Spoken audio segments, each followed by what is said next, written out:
Hello everyone and welcome back to the channel for another Payday 3 news update, and not a video I was expecting to make today. I know it sounds strange, but I genuinely expected today's dev blog to just be Dev Update 8 is out, go and give it a watch.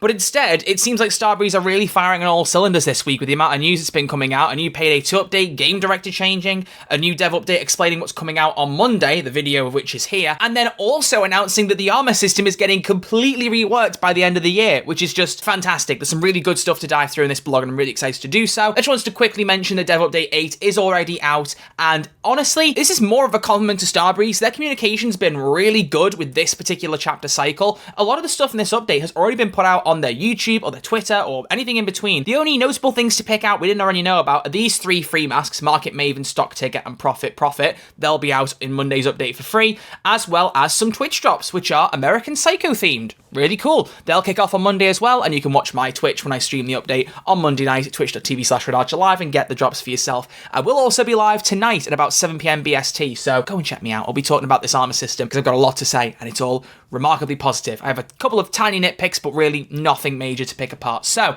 let's get into this, shall we? If you are new to the channel, obviously, as always, please do feel free to click the subscribe button. I greatly appreciate it. We are only 500 subs away from 40k now, and I'd really appreciate hitting it as soon as we can. There's going to be a few cut-ins in this video, folks, because a few things have come out since I finished the video. There'll be one at the end as well about the new Mask of the Week rotation, but I'm putting this in at the front here for people wondering. There has been a new hotfix for Payday 2 that has just come out that fixes some items that weren't available to players who should have them, things like the Jimmy issue and the Hardcore Henry heists I mentioned in yesterday's video. That has been fixed, and also there was a problem where you couldn't use the piano in the safe house, Scarface's piano, which was a very big part of completing the secret. That has also been fixed. You can get the piano in the safe house without Scarface's room upgrade, so there's no issues with getting the end of the game completed in the secret if you don't own the Scarface related stuff due to licensing issues. So that's been fixed. Back into the main video. Alright, enough waffling. Armor 2.0. So, this has been a hot topic, as they say here, since the game first came out, and they have been working behind the scenes to create a new armor system from the ground up that will take elements of Payday 3's armor system that some people like, bring in elements of Payday 2's armor system that a lot of people miss, and try and come up with a system that allows you to go with whichever you prefer. And the execution of it, in my opinion, is really good. This system is currently planned for a November-December release, so this is early in creation, and the numbers, as it says here, the system itself will look more or less like described, but the numbers provided are completely subject to change based on internal testing. Let's have a read through. Armor 2.0 is all about building the armor that you want to wear and letting you play the game the way you want to. Think of it as modding your armor the same way you would mod your weapon, and with this update, you'll buy the armor frame you want from the vendor, so whether you want a frame with 1, 2, 3, or 4 chunks available, and then fill it out with the exact chunks you want in the order you want. You'll have the option of normal armor chunks, adaptive armor chunks, 2 of which are already in the game, and then the new third type of chunk called shields, with a final name to be decided. Can I just say, shield chunk is fine, keep it as that. Shield chunks have no damage resistance, but they will never permanently break, so after your armor regeneration timer expires, any shield chunks you have lost will return, seemingly in one go. Really cool. So how does armor modding work? Instead of receiving pre-made armor in your loadout like you do other equipment, you unlock access to armor frames at the vendor. The frames come in, as I've said, 1, 2, 3, 4 variants, and you unlock them at the same infamy levels as the previous armors. So the 4-plate armor you currently unlock in game will become a 4 armor frame at that point. So if you're already past level 30, 40, or whatever the highest level is for armor, you've not got a problem, and I imagine most of us are, especially with progression the way it is. I don't think that's hard to get to. But this changed in order to let you have different armor configurations for different loadouts. So once you purchase an armor frame, it will come with normal chunks pre-equipped, but you can then edit the armor and fill it out with any of the 3 chunks in any order you like. There's 2 things to break down. First off, what are the 3 different types of chunks providing, the normal, adaptive, and shield? And second off, what are the different type of chunk armor frames providing? So first off, we're looking at the armor type. I'll keep both things on the screen so you can read ahead if you want, but I'm going to break it down in order. First off, let's look at the different armor types. So you can see there are categories for the armor type, the regeneration time, the downs, the speed penalty, the passive ability, the ammo capacity, and the consumable slots. Regen time, not really sure why that's there. That feels like it's more of a chunk type thing, so we'll kind of ignore that. But at base, you will start with 6 downs with all of these different chunks. That is the maximum amount of downs the game will provide you. As you'll see, the number of downs here will decrease based on how many things you equip. In terms of speed penalty, you won't get any movement speed penalty with 1 chunk, light with 2 chunks, medium with 3, and heavy with 4, very similar to what we already have. But each of them also now come with their own passive abilities. So if you have 1 chunk armor, first aid kits replenish an additional 20 health points. 1 chunk armor is obviously going to be more built for the fortitude players, and first aid kits did just get nerfed anyway, which some people feel differently about, but that is a way to counter it, which is cool. As a result, you will be able to carry 20% less maximum ammo, but you'll be able to carry 4 consumables. I assume that means when you have the skill to increase the consumable slots by 2, you can have a maximum of 6 now. Would like some confirmation on that, but I imagine that's going to be the same. For 2 chunks, the passive ability is if you have a tool in your loadout, you start the heist with 1 additional tool of that type, but this is applied before the extra pockets skill. That means that you'll be able to bring 3 ECM jammers, for example. So if you equip a 2-chunk armor plate in your stealth build and equip the extra pocket skill, you could have 3 ECM jammers, which means my stealth build that I've talked about previously, which has 2 ECM jammers that can permanently block out cameras and the ability to loop 3 more, it'll go up to 6 total cameras you can handle. 3 you can block permanently and 3 you can loop. That's going to make 2-chunk armor play very interesting for stealth. There's no bonus or penalty to max ammo, that's the standard amount at that point, and you're allowed 3 consumable slots. And 3 chunks, if you have no throwable for 10 seconds, you replenish 1.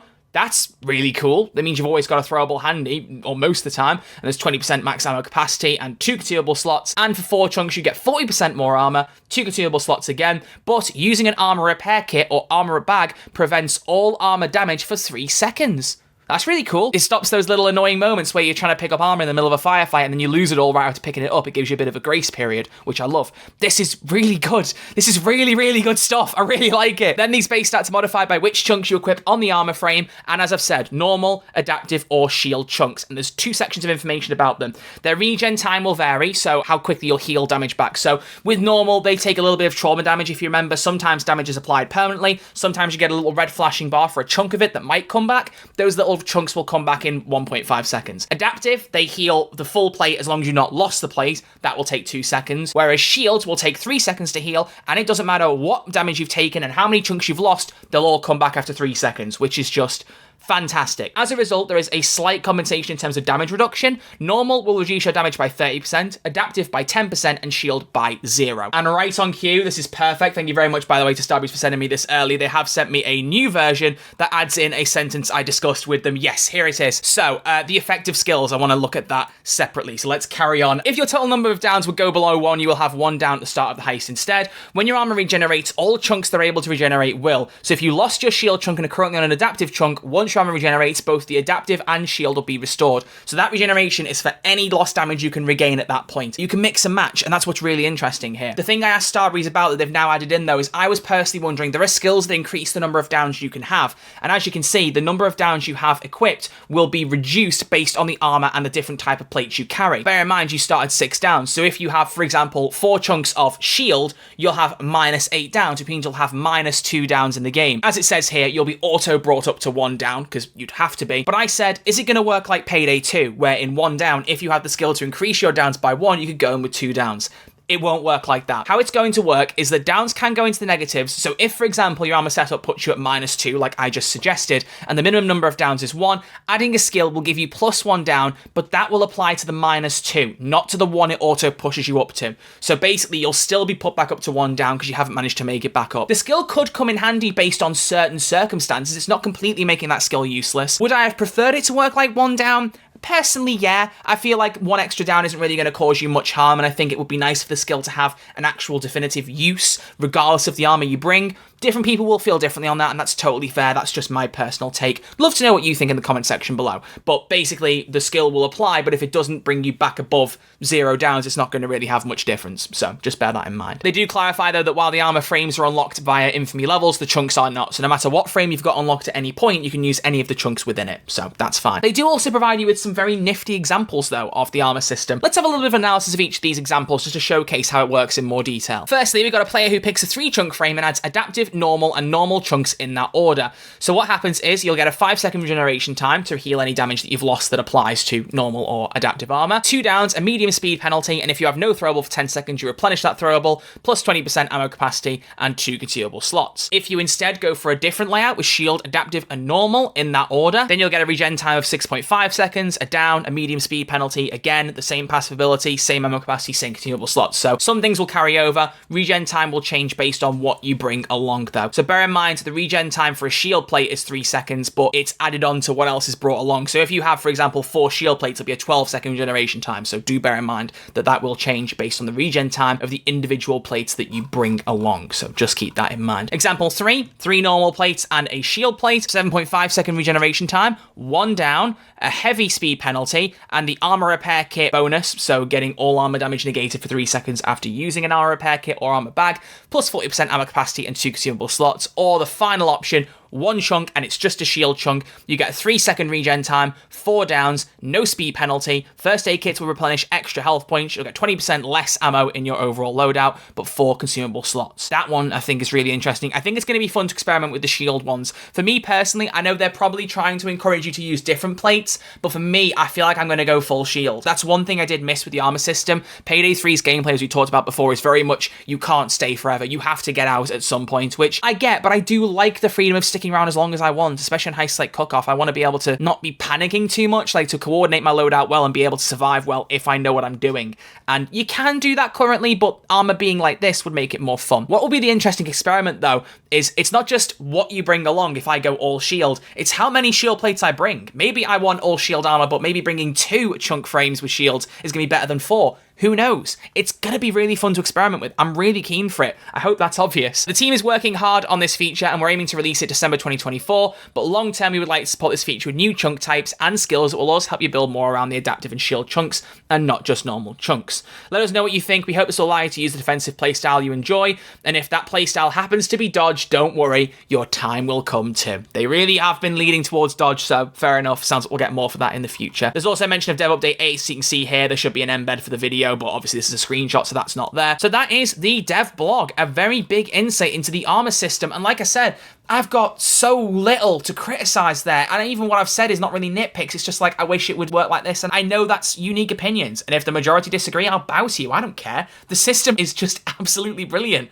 I'm really excited about this. I was going to say about release date, they have updated it to December. I think it said before November, December in the first version, so I will amend that. So they have locked in for December. I figured so because it said it here, but that is also proof that in case anyone was wondering about the roadmap not going past October, look, there's stuff coming, they just haven't put it on the roadmap yet. So I'd love to see them add a section for December now, put that in, and genuinely add stuff, even if it leads gaps, add each thing you're talking about into the roadmap as you're going. That would be fantastic. Just adding this in at the end of the video, because while I was rendering my video, it came out that we have the rotation for the second round of Mask of the Week masks, which you can see on screen here. I don't remember off the top of my head if the rotation ends this week or next week, but it's about to end. The 8 masks we had are about to end their second run, and so they'll go into the mask inventory to be purchased at any time for 400 C stacks each. I still think that's too much. I think 200 would be a better amount, but I'll keep saying it and hope eventually it'll get changed. I don't know. I was slightly worried about this only being put on the Steam announcement and nowhere else, because in the past, Starbreeze haven't been the best with sharing information consistently, but recently they've been really good, and it turns out they have continued to be so. Hauer on the Starbreeze team just straight up admitted to it, and she said I could put this screenshot on the screen, so it was a simple mistake that it got put into Steam. Well, maybe not a mistake. Look, she's trying to be an it girl. So there you go. Steam got a bit of extra information and we can run with it. So I do like a good joke to end a video on a Friday. So there you go, folks. Back to the main video. As always, let me know what you think in the comment section down below. Do you think the system looks good? How would you like it to change? Do you think any numbers should be tweaked? As they've said, the system itself will probably stay the same, but the numbers are all subject to change. So what do you think about the numbers here? Do you think certain things should be changed? Do you think certain things are too easy or too unfair? I'd be really intrigued to know. But we'll wrap the video up here. Thank you very much for watching. I'll see you all tonight for my Twitch stream where we'll talk about this in more detail, as well as on Monday for the Fear and Greed update where I will be doing a full DLC review. Partners have early access to the build. I haven't yet played it, but I will be playing it this weekend, and I'm keen to get in and try the heist and everything in between. So I'll see you all on Monday for some new content. Have a great weekend. Look after yourselves. Stay safe, and I'll see you all in the next video.